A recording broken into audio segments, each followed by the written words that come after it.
بسم الله الرحمن الرحيم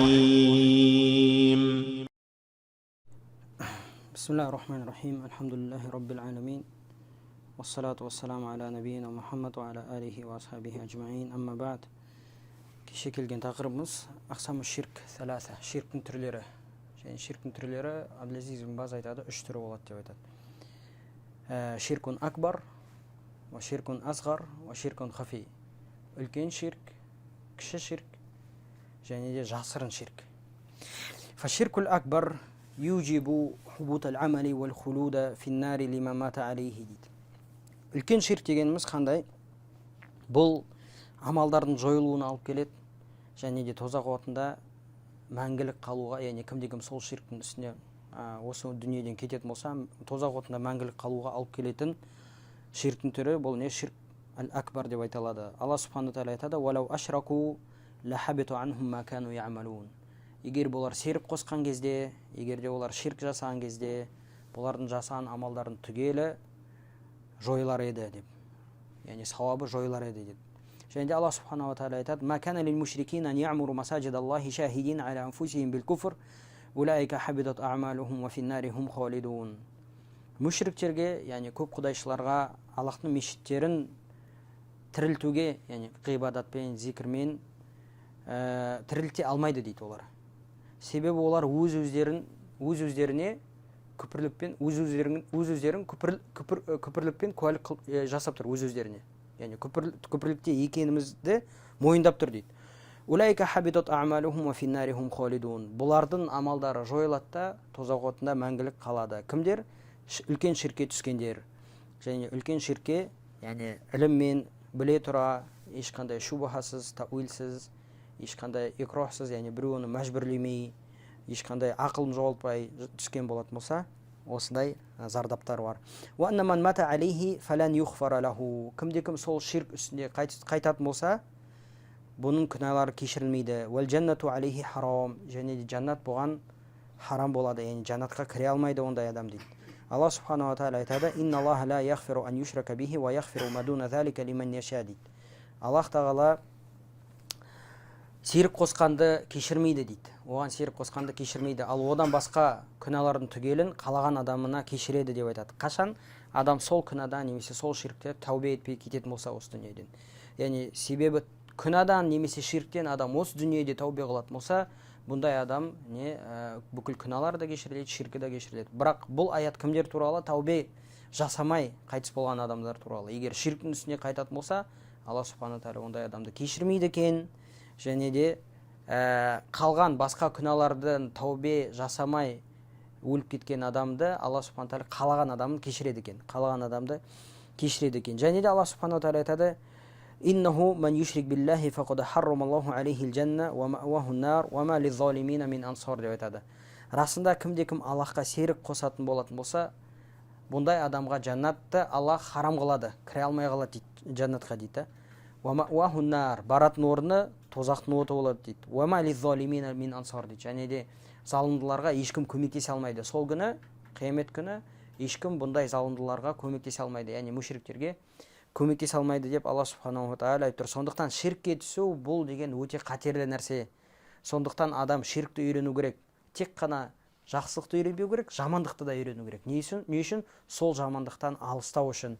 Сондықтан Хузайфа радияллаху анху айтады: "Кана насу ясалуна Расулаллахи саллаллаху алейхи ва саллама анил хайри ва кунту асалуху ани шар" дейді. Махафата ан ақа фихи деп айтады.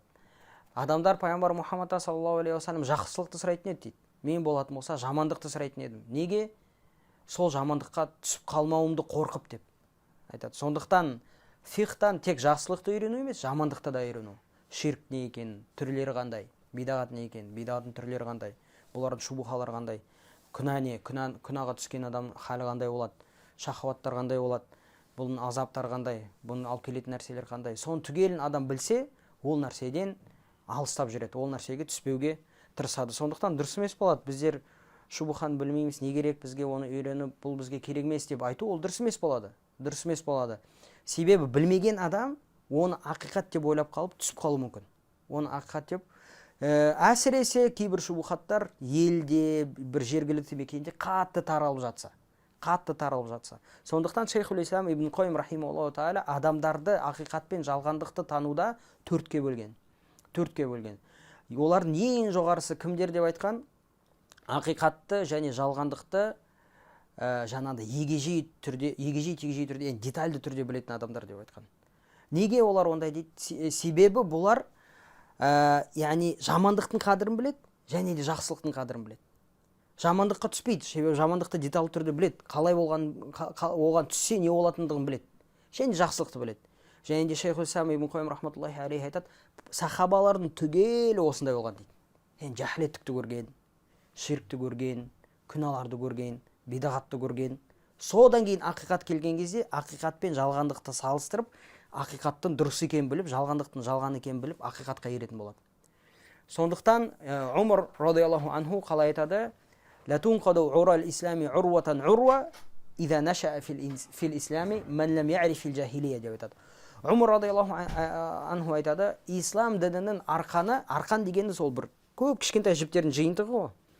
Ислам дінінің арқаны, үлкен мынандай жуан арқан, қашан жіп болып шешіледі дейді. Қашанда исламды танымайтын, жахилеттікті танымайтын, жамандықты білмеген адамдар өсетін болса деп айтады. Түсінді ме? Сондықтан жамандықты детальды үйренуден мақсат бұдан алыстау.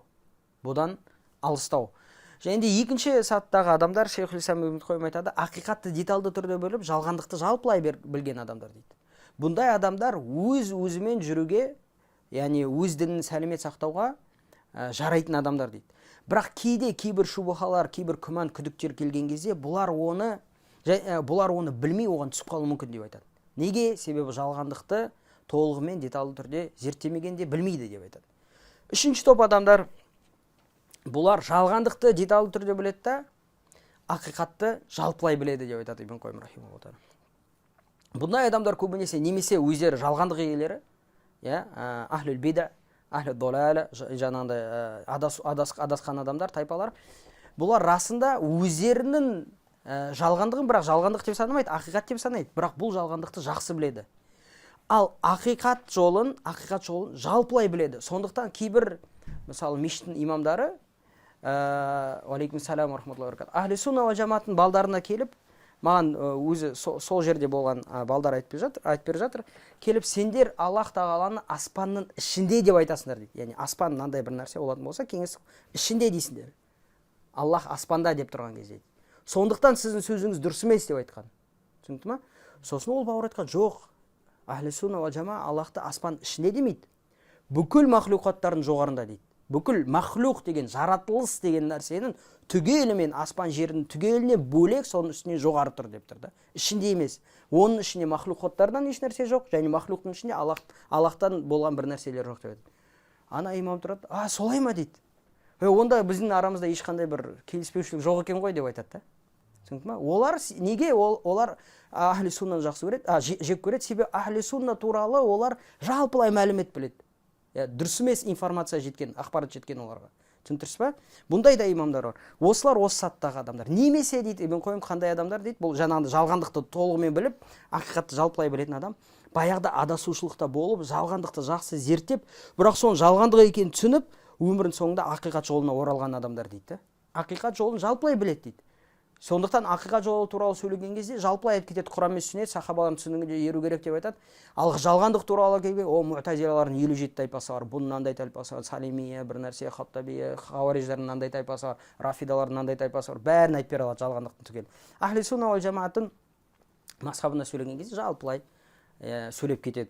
Бұл үшінші топ. Және де төртінші топ дейді, бұл ақиқатты да жалғандықты білмейтін адам дейді. Ақиқатты да жалғандықты да білмейтін адам. Бұндай адамдардың ешқандай бір пайдасы жоқ адамдар деп Ибн Қойым рахматуллахи алейхи адамдарды ақиқат пен жалғандықты тануда осындай төрт тайпаға бөледі. Сондықтан жалғандықты үйренбейміз, не істейсің оны үйретіп дейтін айтатын адамдардың сөзі дұрыс емес екендігін осы жерден түсінеміз. Себебі жалғандықты қашанда біз білмеген болсақ, әсіресе бұл жалғандық қатты таралып жатқан болатын болса, қашанда біз білмейтін болса, сол жалғандыққа түсу қауіптігі өте үлкен болады. Түсінікті ме? Келесі Ибн Баз айтады, "Уамин ануаихи", яғни бұл ширкул акбардың түрлерінен дейді, дуаул амуат, өліктерден дұға тілеу, дұға тілек тілеу дейді. Уал аснами уал истиғосату бихим, немесе пұттардан дұға тілектер тілеу. Ал истиғоса бихим, бұлардан пана тілеу. Уан назр лахум, оларға назр беру, олардың атымен назр жасау. Назр деген не? Егерде пәленше уали маған, немесе пәленше пір маған нандай нәрсе беретін болса, мен нандай құлшылық жасаймын, мен 3 күн ораза ұстаймын деген сияқты. Және де соған ұқсаған құлшылықтардың түрлерін егерде Аллахтан басқа біреуге арнайтын болса, бұл не? Ширкул акбар болады. Келесі ширктің түрі аширкул асғар, фахуа ма сабата бин нусуси минал китаби ау суннати тасмияту ширкан, валакиннаху лайса мин джинси ширкил акбар дейді. Бұл ширкті қалай анықтама береді ғалымдар? Кейбір шариғат мәтіндерінде, яғни Құран мен сүннетте ширк деп аталған нәрселер, бірақ та үлкен ширк дәрежесіне жетпеген нәрселер. Немесе оның дұрысырақ анықтамасы үлкен ширкке жеткізетін жолдар, васаил деп айтады. Үлкен ширкке жеткізетін жолдар түгелі не ширкул асғар болып есептеледі. Каррия фи ба'дил а'мал, кейде жасалынатын рия сияқты. Кейде жасалынатын рия бұл не? Кіші ширк. Уал халиф би гойрилля, Аллахтан басқа біреудің атымен ант ішу. Бұны түгелі кіші ширк болып есептеледі. Немесе маша Аллаху ва ша'a фулан, Аллах және де пәленше қалады деп айту сияқты сөздер. Осындай сөздердің түгелі кіші ширк болып есептеледі. Кіші ширк пен үлкен ширктің айырмашылығында, кіші ширк үлкен күнәлардың ең үлкені. Күнәлардың ең үлкені кіші ширк болып есептеледі. Сондықтан Абдулла ибн Масудың алды деп айтады, "Лан ахлифа биллахи кадибан ахаббу илайя мин ан ахлифа би гойрихи садиқа" деп айтады. Мен Аллахтың атымен өтірік айтып ант ішкенім, Аллахтан басқа біреудің атымен шындық айтып ант ішкенімнен маған жақсырақ деп айтады. Жақсы көрімдірек қалау. Неге өйтіп айтқан? Ол деген сөз Аллахтың атымен өтірік айтуға, ант етіп өтірік айтуға болады деген сөз емес. Бірақ та бұның айтан дегені сол ширктің үлкен күнәға қарағанша несі жаңағындай несі зардабы және зияны үлкен екендігі. Және бұл яғни кіші ширк үлкен күнә, өтірік деген күнәдан жоғарырақ, Алла субхана тағала ауыррақ күнә болатындығына айтқысы келген сөзі. Және де бұл кіші ширк бүкіл амалдарды жойып жібермейді, алайда сол амалдың өзін жойып жібереді. Және де кіші ширк тозақтың отына мәңгілік қалудың себебі болмайды. Алайда бұл жаңағындай Аллахтың қалауының астында қалады, яғни әрбір күнәһар адам сияқты. Алла субхана тағала қаласа кешіреді, қаласа азаптайды, содан кейін ақыр соңында жәннатқа кіргізеді. Уалейкум салам рахматуллахи баракат. Содан кейін сондықтан пайғамбар Мұхаммад саллаллаху алейхи ва саллама налды деп айтқан: "Ахвафу ма ахафу алейкум аш-ширкул асғар фасуила анху фақала рия", раваху имам Ахмад ва Табарани вал Байхақи عن محمود بن لبيد الأنصاري رضي الله عنه بإسناد جيد، ورواه الطبراني بأسانيد جيدة عن محمود بن لبيد عن رافع بن خديج عن النبي صلى الله عليه وسلم. бұл хадис Mahmud ibn Labid al-Ansariдан келген, және де Рафи ибн Хадиж деген екі сахабадан келген. Жаңағында Ахмад, Табарани, Байхақилердің хадис жинағында, және де бұл хадис жақсы хадис, яғни иснады күшті хадис болып есептеледі. Пайғамбар Мұхаммад саллаллаху алейхи ва саллям айтады: "Ахвафу ма ахафу алейкум аш-ширкул асғар", сендерге ең қатты қорқатын нәрсем бұл кіші ширк дейді. Ол не ол деп сұраған кезде пайғамбар Мұхаммад саллаллаху алейхи ва саллям рия деп айтады. Яғни адамдар үшін бір белгілі құлшылықтарды адамдар көрсін деп жасау, бұл не? Кіші ширк деп пайғамбар Мұхаммад саллаллаху алейхи ва саллям бұл рияны айтқан. Және де пайғамбар Мұхаммад саллаллаху алейхи ва саллям айтады: "Ман халифа би шейин дуналлахи фақад ашрака", раваху имам Ахмад би иснадин сахих ан Умар ибн Хаттаб радияллаху анху дейді. Яғни пайғамбар Мұхаммад Умардың хадисінде, имам Ахмад шығарған және сахих хадисте айтады: "Кімде кім Аллахтан басқа біреудің атымен ант ететін болса, онда ол ширк жасады" деп айтты. Ширк жасады. Бұл қандай ширк? Кіші ширк болып есептеледі. Және де Абу Дауд және Тирмидидің хадистер жинағында сахих иснадпен Ибн Умардан радияллаху анхума пайғамбар Мұхаммад саллаллаху алейхи ва саллям айтады: "Ман халифа би гойриллахи фақад кафара ашрак", кімде кім Аллахтың басқа атымен ант ішетін болса, бұл күпірлікке немесе ширкке түсті. Яғни кіші күпірлік, кіші ширкке түсті деп айтады.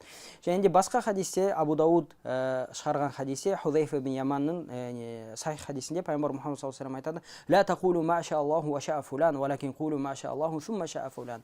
Аллах және де пәленше қалады деп айтпаңдар дейді.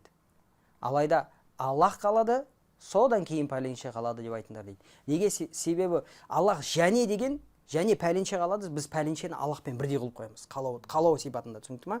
Сондықтан бұл кіші ширк біз жаңағында айтқанда үлкен күнәлардың ең жоғарғысы кіші ширк. Сондықтан бұндай сөздерге қандай сөздер келеді? Сен болмаған кезде мынандай нәрсе болмас еді. Сенің арқаңда біз мынандай жетістіктерге жеттік. Бұн түгелі кіші ширк болып есептеледі. Сондықтан мұсылман адам тілін бұндай нәрседен тазалауға тырысу керек. Ең алғашқы жүрегін тазарту керек, немесе содан кейін тілін тазарту керек бұндай нәрселерден. Адам қаламай айтса да, оны қаламай айтып қойса да, әдетте болып, бұл бәрібір кіші ширкке жатады. Немесе біреу қорыққан кезде, әлі күнге дейін мұсылмандар, ахли суннаның манхажы ұстанамыз деп айтады, бір кенеттен бір нәрседен қорқып қалса, мама деп айтады. Немесе тағы да сондай сөздер айтады. Дұрыс па? Бұл жерде субханалла, Аллаху акбар, басқа сөз айтылу керек жерде, бұлар баяғы әдеттегі несіне түсіп қалып жатыр. Сондықтан бұндай нәрселерден мұсылман адам алыс болу керек. Шейх Ибн Баз айтады: "Вахаза нау ла юджибу ридда ва ла юджибу al-khuluda fi an-nar, валакиннаху юнафи камал at-таухид al-ваджиб." Бұл ширктің түрі, яғни кіші ширктің түрі, адамды ислам дінінен шығарып жібермейді дейді. Және де адамның тозақ отында мәңгілік қалуына себеп болмайды дейді. Алайда бұл таухидтың ваджиб кемелдігін төмендетеді. Бұл не деген сөз? Қараңыз, таухид деген, яғни иман деген сөз бір батарейка сияқты. Елестетейік, бұның жаңағыдай минимальный несі болу керек. Ла иляха иллаллах деп айту, сол жаңағыдай Алла субхана тағаланың айтқан нәрселеріне иман келтіру. Бұл нәрсе болмаса, батарейка жоқ, бүкіл нәрсе өшіп қалады, телефон өшіп қалады бізде. Түсінді ме? Иман жоқ болып кетеді. Сол нәрсе болса, содан кейін бұны толтыратын камалул иман ваджиб болады. Ваджиб түрлі нәрселер болады. Бұның кемелдігін ваджиб түрі болады. Яғни бұл жаңағыдай осындай нәрселерге түспеу, немесе намаздарды орындау, мысалы ораза ұстау, зекет беру, жағдай бар адам хажылыққа бару, бұл иманның парыз болған кемелдігін толықтырады. Неге біз парыз болған кемелдігі деп айтып тұрмыз? Себебі ол кемелдік, бірақ ол парыз. Жасамасаң күнә аласың. Қашанда жасамасаң, сенің бұл иманының кемелдігі түседі, және де күнә батасың. Және де бұл таухидтың, иманның кемелдігінің мустахабы болады. Яғни тағы да жоғары нәрселер. Бұл қашан? Бұл сен ваджибаттарды орындайсың, харамзаттарды тастайсың, және де мустахаб амалдарды орындайсың, макрух нәрселерден тыйыласың. Бұл толық иманға ие болған адамның иманы осындай болады екен. Ан-нау ат-салис, яғни ширктің үшінші түрі, уахуа ширкул хафи, жасырын ширк. فدليله قول النبي صلى الله عليه وسلم: أنا أخبركم بما هو أخف عليكم عندي من المسيح الدجال. قالوا: بلى يا رسول الله. قال: الشرك الخفي يقوم الرجل فيصلي فيزين صلاته لما يرى من نظر الرجل إليه деп айтады. Бұл жасырын ширк. Бұның дәлелі пайғамбар Мұхаммад саллаллаху алейхи уассалам сахабаларына айтады: Масих Даджалдан сендерге қорқыныштырақ нәрсе туралы айтып берейін ба деп тұр. Не ол дейді? Ей Аллахтың елшісі. Пайғамбар Мұхаммад саллаллаху алейхи айтады: ширкул хафи, жасырын ширк деп айтады. Адам намазға тұрады да, қасынан бір адам өтіп баратса, сол адам көру үшін намазын әдемі оқи бастайды деп айтады.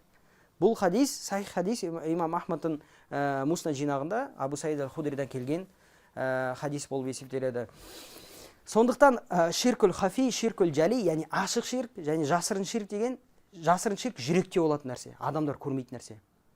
Ал сыртта болатын ширк, жали, бұл адамдар көретін нәрсе. Манағы маша Аллаху ва ша фулан, Аллах және пәленше қалады, немесе Аллахтан басқа біреудің атымен ант ішу деген сияқты нәрселер. Ал хафи, ширкул хафи, іштен болады, бұл жүректе болатын нәрсе. Бұл жүректе болатын нәрсе. Сондықтан шейхул ислам Ибн Баз рахималлаху тағала айтады: "Ва яджузу ан юқассама аш-ширку иля науайни фақат." Яғни ширкті осыған, яғни үшке бөлуге болады, және де екіге бөлуге болады. Қандай?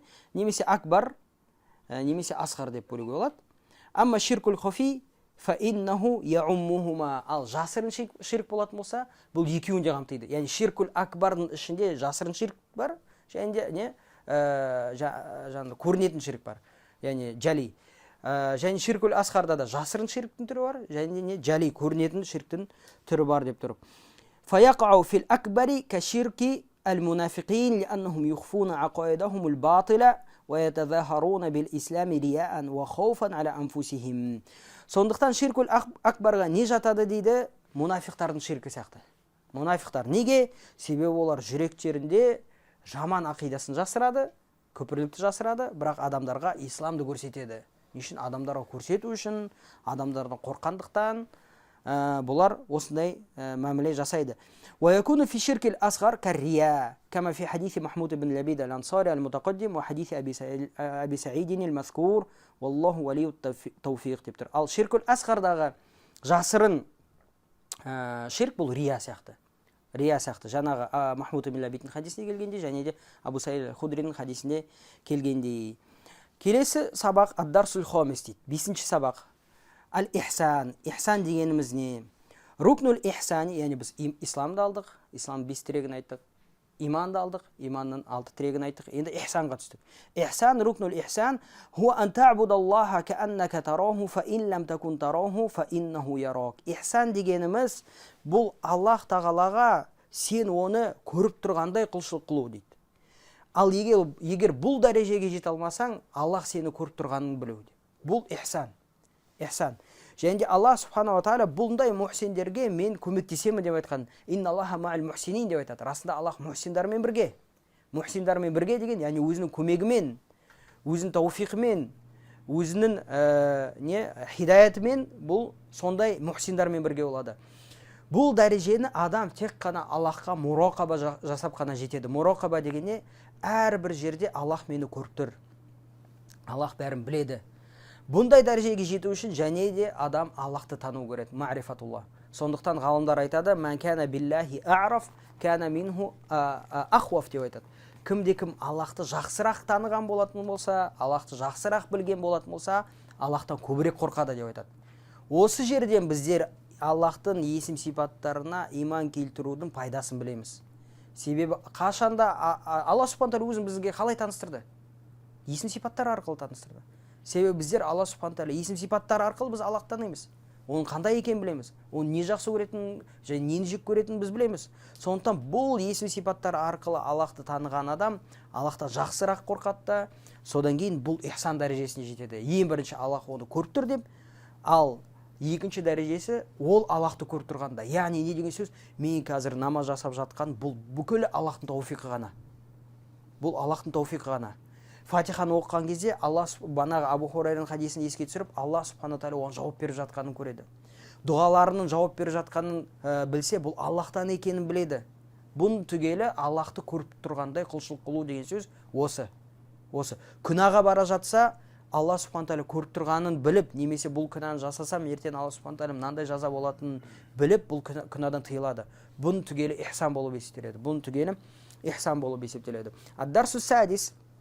6-шы сабақ шурутус сала, намаздың шарттары. Яғни шейх рахматуллахи алейхи бірінші жаңағы исламның 5 рүкіні, иманның 6 рүкіні ихсанды түсіндіргеннен кейін, енді бүкіл мұсылмандарға парыз болған амалдарға байланысты парыз ілімді үйретпекші. Бұның ең алғашқысы намаз. Сондықтан ол айтады шурутус сала, намаздың шарттары. Шурутус сала уахия тис'a деп айтар. Намаздың шарттары болар 9. Біріншісі әл-ислам, әл-ақл, ват-тамиз, ва-раф'ул хадас, ва-изалатун наджаса, ва-сатрул аура, ва-духулул вақт, ва-истиқбалул қибла, ва-нийя. Біріншіден шарт дегеніміз не?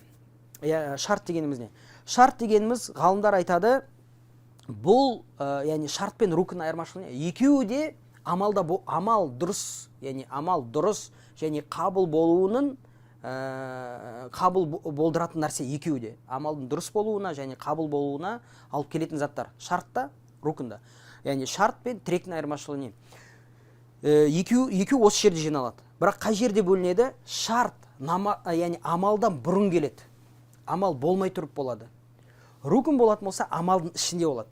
Сол амалдың ішінде болады. Осы жерде екеуі бөлінеді. Бірақ бір шарт болмай қалса, амал дұрыс емес болады, немесе бір рукн болмай қалса, амал дұрыс емес болады.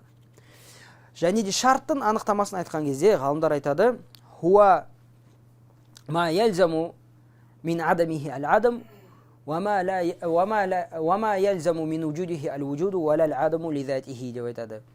Шарт болмайтын болса, шартталған нәрсе болмайды деп айтады ғалымдар. Яғни шарт болмаса шартталған нәрсе болмайды деп айтады ғалымдар. Яғни мысал келтірейік, намаздың шартынан дәрет болатын болса, қашанда дәрет болмаса, адам бүкіл намазды оқып шықса да, оның намазы қабыл болмайды, дұрыс болмайды. Түсінікті ме? Сосын ғалымдар айтады шарттың анықтамасында, бірақ шарт бар деген сөз, шартталған нәрсе орындалды деген сөз емес дейді. Шарттың өздігінен, өз бетімен орындалғандығынан шартталған нәрсе орындалды деген сөз емес. Қалай түсінеміз оны? Яғни адам дәрет алса, намаз оқылды деген сөз ба? Жоқ, түсінікті ме? Яғни басқа шарттар қосылу керек, басқа рукындар қосылу керек, сол кезде намаз орындалады деген сөз. Түсінікті ме? Сондықтан шарттың өзін орындағаннан шартталған нәрсе орындалды деген сөз емес. Яғни дәрет алып қойса, намаз орындалды деген сөз емес. Сондықтан дәрет алу керек, басқа шарттар орындалу керек, және басқа рукындар орындалу керек. Сол кезде сен шартталған нәрсең, яғни намазың орындалады деген сөз. Енді бұл намаздың шарттарына келетін болсақ, бірінші айтады ислам. Ислам. Біздер білеміз, ислам дегенде бұл жерде бұл, яғни адамның мұсылман болуы. Бірақ адам мұсылман қалай болады? Ла иляха илlallah шахадасымен мұсылман болады. Ла иляха илlallah шахадасымен мұсылман болады. Сондықтан Аллах Тағала айтады: "Иннама я'муру масаджидаллахи ман амана биллахи вал йаумил ахири ва акама салата ва ата заката ва лам яхша иллаллах. Ва аса ан якуна улай", осылай айтады Аллах Субхану. Яғни арасында Аллахтың мешіттерін кім тірілтеді дейді? Аллахқа және де қиямет күніне иман келтірген адам, намаз оқыған, зекетті берген және де Аллахтан басқа ешкімнен қорықпаған адам ғана Аллахтың мешіттерін тірілтеді деп айтады.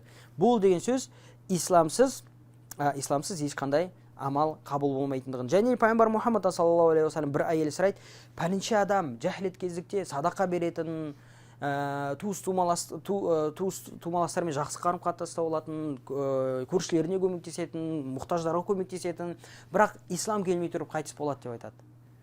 Пайғамбар Мұхаммад саллаллаху алейхи уассалам айтады: "Бұған ол нәрсе көмектеспейді" дейді. Себебі ол өмірінде бір ретте "Ей Аллах, мені кешіре көр" деп айтпаған адам деп тұрды. Яғни исламға келіп Аллахқа тәубе қылмаған адам, жахилеттікте, күпірлікте өлген адам. Қанша жақсылықтар жасалса да бұлар қабыл болмайды деп тұр. Сондықтан әр құлшылықтың ең бірінші шарты бұл ислам. Яғни адамның исламға кіруі, адам ла иляха илlallah деп айтып мұсылман болуы.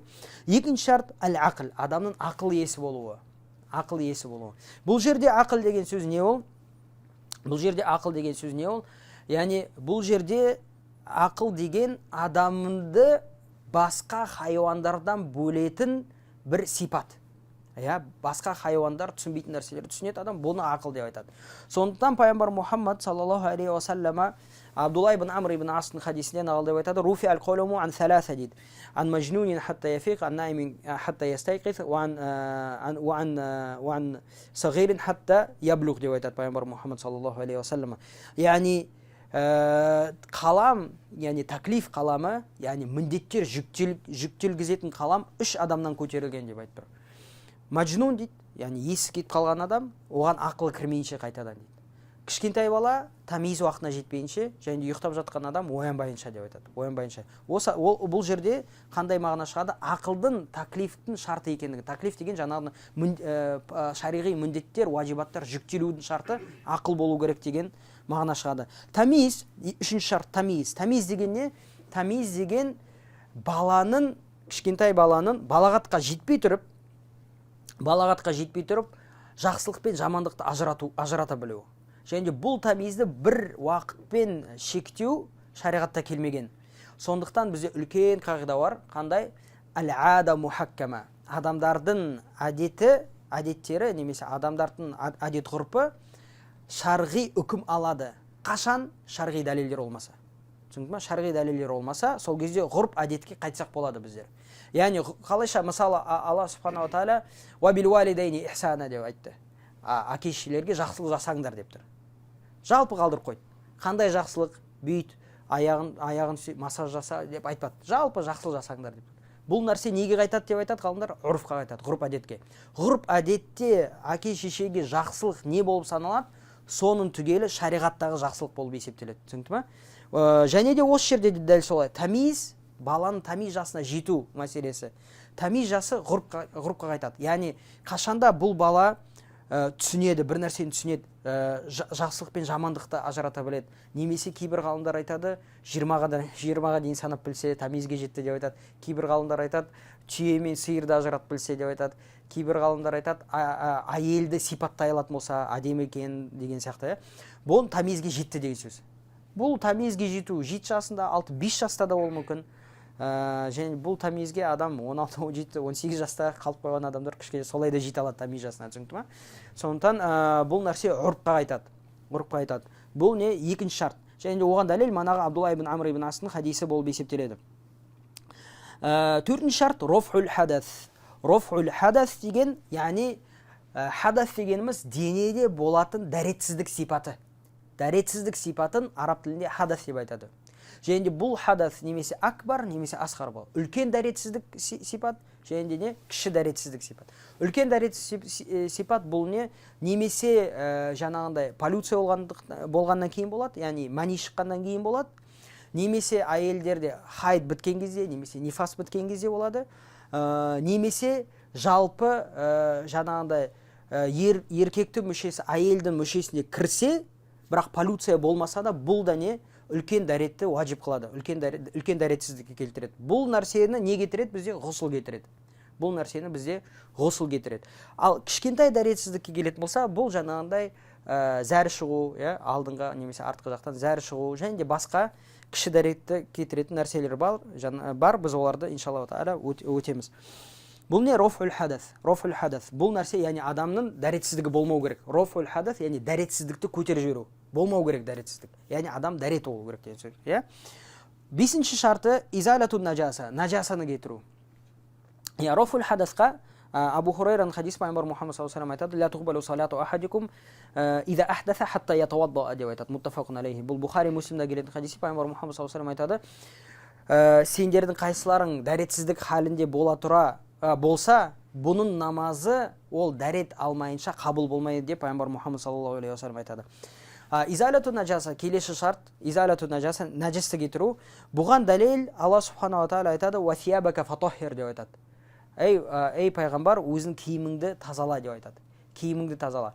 Яғни наджас деген не? Наджас деген жаңағы зәр нәрселер, немесе сідік, немесе жаңағындай фекалиялар, немесе басқа нәрсе, бұның барлығы не? Немесе дамул масфух, яғни сойған кезде қатты шығатын қан бар ғой. Бұл да не? Наджас болып есептеледі. Немесе мәзи. Мәзи деген, яғни ер кісі немесе әйел кісінің шахуаты оянған кезде бір ағатын түсі жоқ, және де клегей сұйықтық. Бұл не? Мәзи болып есептеледі. Бұл да не? Наджас болып есептеледі.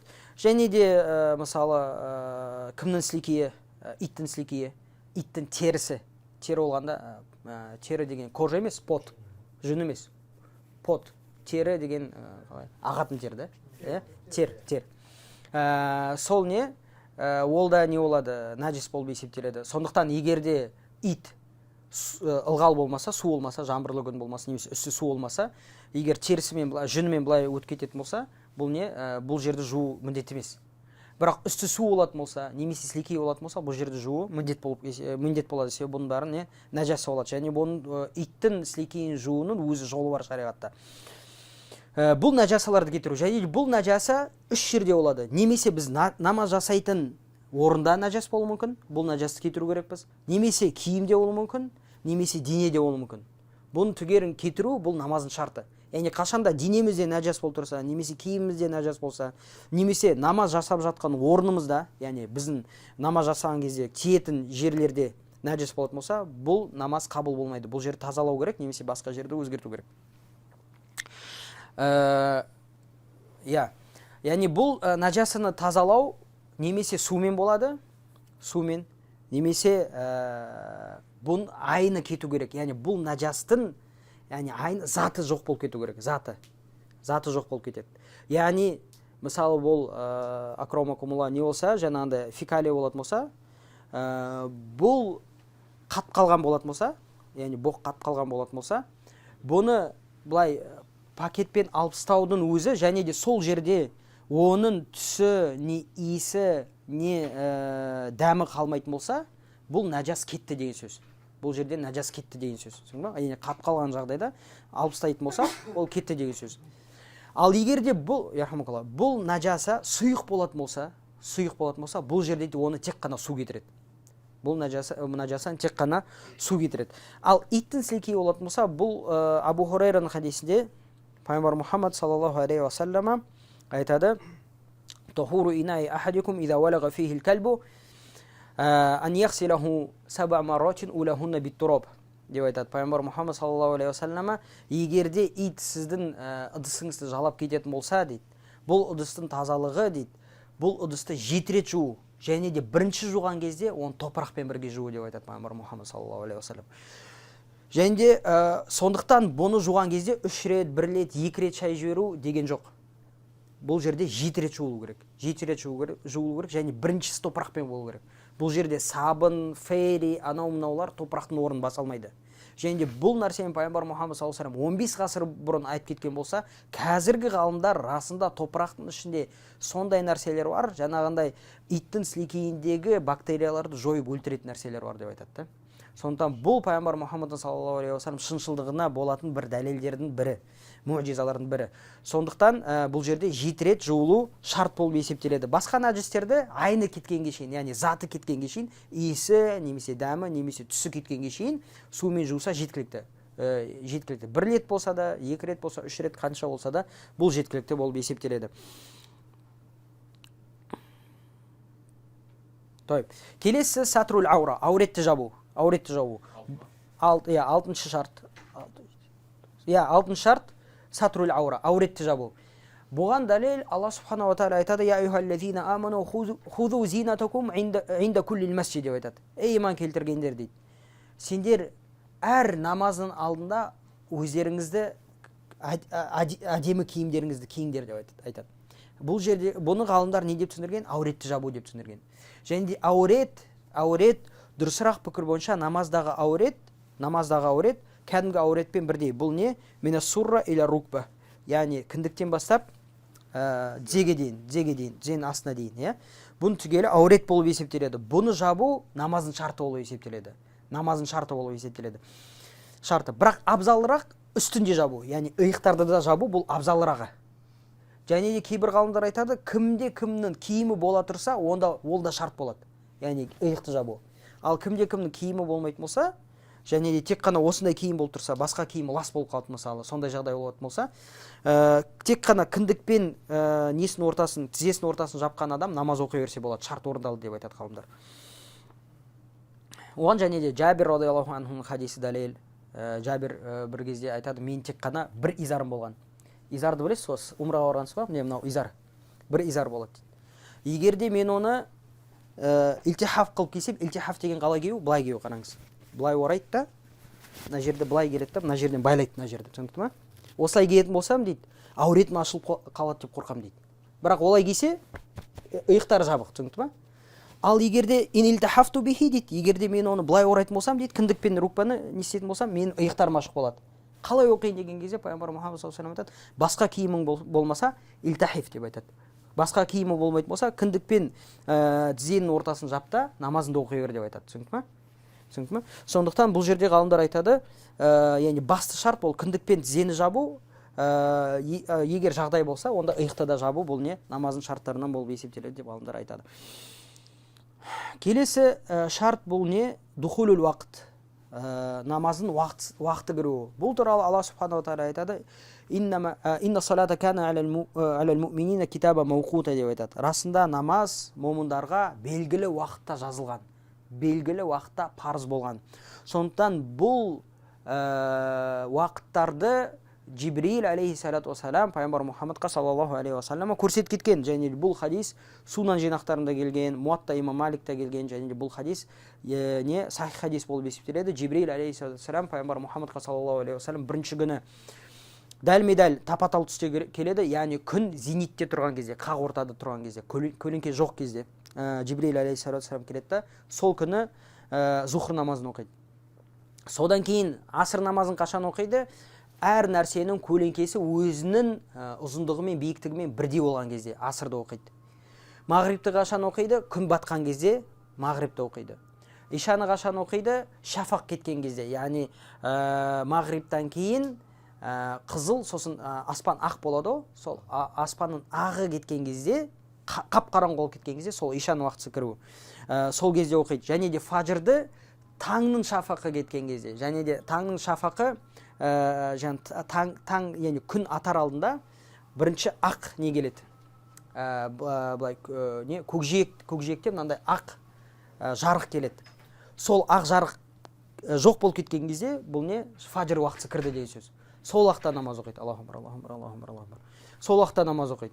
Келесі күні келеді да, зухрды әр нәрсенің көлеңкесі сол нәрсенің биіктігімен болған кезде зухрды оқиды. Асырды айында исфирор деп, исфирор кезінде оқиды. Исфирор деген не ол? Ашаду ла иляха илlallah. Исфирор дегеніміз күн, яғни сәл батайын деп жатқан кезде, күнге қараған кезде ғалымдар түсіндіреді, көзің ауырмайтын болса, сол исфирор уақытысы. Яғни асырдың соңғы уақыты сол екен. Түсіндің ба? Яғни күнге қараған кезде көзің ауырмай қарайтын болса, бұл исфирордың уақытысы. Осы уақытта оқиды. Ишаны мағрибті алдыңғы күннің иша уақытысында оқиды. Яғни ақ шафақ біткен кезде оқиды дейді. Ал ишаны болатын болса, түннің ортасында оқиды. Ашаду ла иляха илlallah. Фажрды болатын болса, күн атайын деп жатқан, яғни күн шығайын деп жатқан кезде оқиды Жибрил. Осы сосын пайғамбар Мұхаммад саллаллаху алейхи вассалам айтады, осы намаз оқылатын уақыттар деп айтады. Яғни осы уақыттың аралығында сен намаз оқисың деп айтады.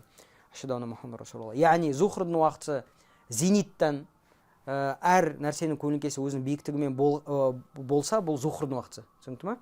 Асырдың уақыты қашан келеді? Әр нәрсенің көлеңкесі биіктігімен бірдей болатын болса, бұл асырдың намаз уақытысы келеді. Ашхаду анна Мұхаммад расулуллах.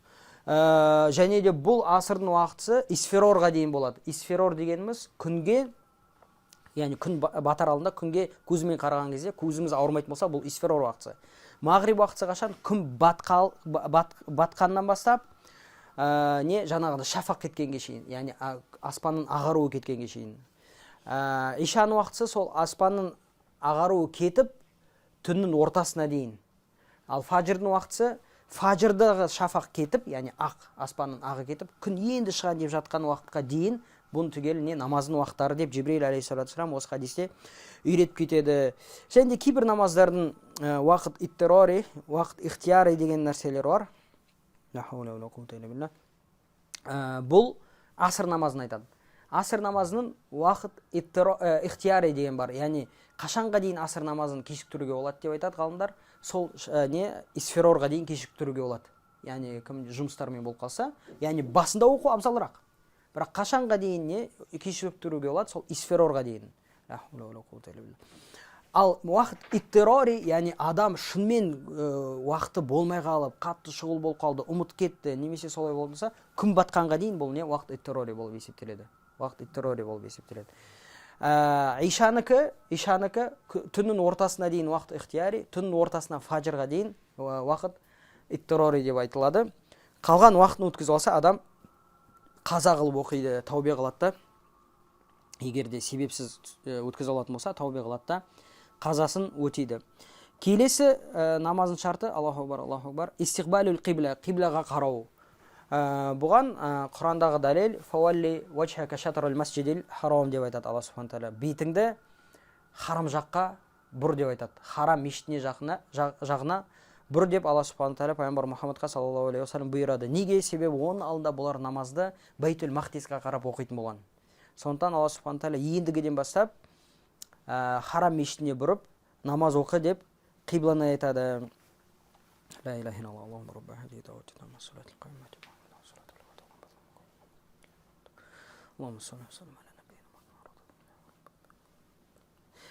және де қиблаға беттелген өзі жеткілікті. Яғни обязательно Google Maps'ты ашып, мынандай линияны өткізіп, бұл бұйырмаған. Алла аятта қалай келген? Шатрул масжидил харам деп айтқан. Мешіт харам жаққа ғана бетіңді бұр деп келген. Точно бұр деп айтпаған. Сондықтан қазір барып, баяғы мешіттерді тексеріп, Google Maps'пен тексеріп, ой, бұлар деген андай 2-3 сантиметр бұрылып қалған екен, 2-3 не бұрылып қалған екен, ол дұрыс емес болып есептеледі. Және бұл хауариждардың сипаттарынан, адамдардың намаздарында күдік салу. адамдардың намазынан күтік салу. Себебі аятпен жүретін болсақ, аятта сен сол жаққа қалай бетін бұрсаң жеткілікті деп тұр аятта. Иә? Бетін бұратын болсаң жеткілікті тұр. Жеткілікті болып тұр. Иә, Қағбаны көріп тұрған адам сәл былай бұрылса, ол дұрыс емес. Қағбаны көріп тұрған Қағбаға қарап намаз оқиды. Бірақ сен басқа жерде болатын болсаң, Қағба көрінбейді, сол бетке бұрсаң жеткілікті. Жеткілікті, намазың қабыл иншалла тағала. Және соңғы шарт, намаздың шарты бұл ниет қою. Яғни бұл намазды мен Аллахтың разылығы үшін, және де қай намаз, яғни ниет деген өзі ғибадат пен әдетті бөлетін нәрсе. Әдет пен ғибадатты бөлетін нәрсе. Біріншіден, екіншіден намаздың түрлерін бөлетін нәрсе. Яғни қазір зухр намазы ма, мен зухр намазын оқып жатырмын. Аср намазы емес. Егер де біз зухр намазына аср ниетімен кіретін болсақ, біздің аср намазымыз да дұрыс емес, зухр намазымыз дұрыс емес. Неге? Сен аср намазын уақытсыз кірмеген. Ал біз ниетті зухр намазын аср ниетімен оқығандықтан біздің зухр намазымыз да дұрыс емес. Сондықтан бұл жерде адам бұл намазды қайтарады. Сондықтан бұл ниет ғибадаттарды біз ғибадатпен не мақсат етіп тұрғанымызды айтатын нәрсе. Және де бұл ниет тілмен айтылмайды. Шариғатта ниетті тілмен айту келмеген.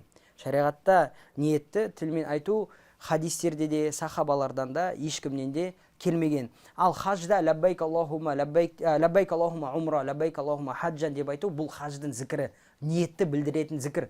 Дәлме-дәл біз намазға Аллаху акбар деп кіреміз ғой, дәлме-дәл сол сияқты.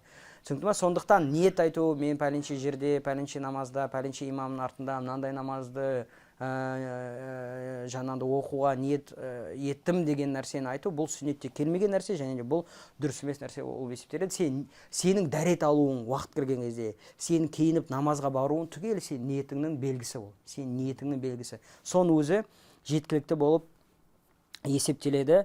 Ертең аркану сола мен уажибат соланы аламыз. Аллаху алейм, саллаллаху аля набийина Мухаммад ва аля алихи ва асхабихи ажмаин.